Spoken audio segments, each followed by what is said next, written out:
Welcome back sa aking channel. So in this video, isi-share ko sa inyo kung paano nga ba maiko-convert ang Chi Gives loan sa cash. So first of all, ang pinaka-importante, kailangan meron ka munang ATM, gaya ng debit card or credit card pa man yan.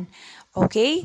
So kapag wala pa, ay pwede kayong kumuha or magpagawa dahil sobrang dali lang kumuha or magpagawa. Ayan, so yung aking Chi Gives, meron tayong worth 10,000, minimum spend of 1,000.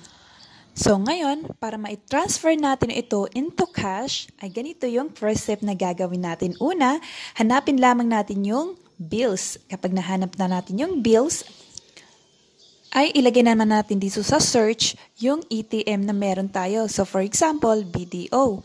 So pag sinearch mo na yung BDO, make sure na may lalabas na Chi Gives. So kapag walang nakalagay, ibig sabihin ay hindi natin ito pwede makuha or ma-transfer. Pero kapag na may nakalagay na Chi Gives, ay pwede natin ito ma-transfer. Okay? So ako, ang meron sa akin na ATM ay yung EUB. So try natin i-search yung EUB. Ayan, so meron siyang Chi Gives. So kapag ganyan guys, ay pindutin lamang natin yan. Ayan, so pagkapindot natin yan, ay lalabas na dito yung ganito. Ayan, so dito, ilalagay lang natin dito yung amount na i-withdraw or kukunin natin or ita-transfer.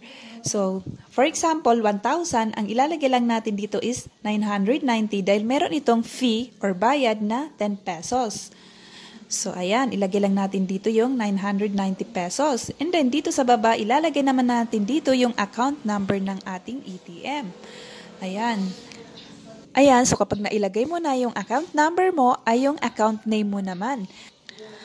Ayan, so ilagay mo lang dito yung pangalan mo sa ATM. Ayan, so for example, Juan at saka yung apelyido. Okay? Ayan, so kapag nailagay mo na yung account name mo ay yung email naman. Pero yung email ay nasa sa inyo yan dahil optional ito. Tapos ay pindutin mo na yung next. Ayan, so pagkapindot natin yung next, ay ito naman yung makikita natin. So nakalagay dito, my payment source. So pipiliin mo ay itong Chi Gives. So kailangan mag-check ito na kulay blue. Okay? Ayan, so pagka-click natin yung next, ay ito naman yung kalagay. Ayan, you are borrowing 990 pesos. Plus kasama yung fee na 10 pesos. Kaya ang lahat ay 1,000 total. Okay? And then dito sa baba, dito naman nakalagay kung gaano mo siya katagal gustong bayaran. Ayan, nakalagay dyan, select an installment plan. Ayan, so dahil maliit lang naman yung halaga, ay 2 months yung pinakamatagal. So ang babayaran mo next month ay 546.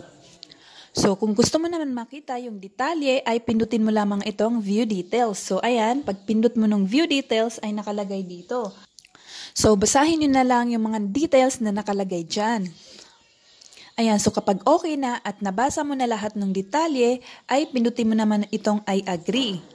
So pagkapindot mo niyan, ay wait mo na lang dahil papunta na ito sa iyong account, okay? So I hope ay nakatulong tong video na to sa inyo. Please give it a thumbs up kung nagustuhan nyo and subscribe sa aking channel para updated kayo sa iba ko pang i-upload na mga video dito sa aking channel. Thanks so much for watching!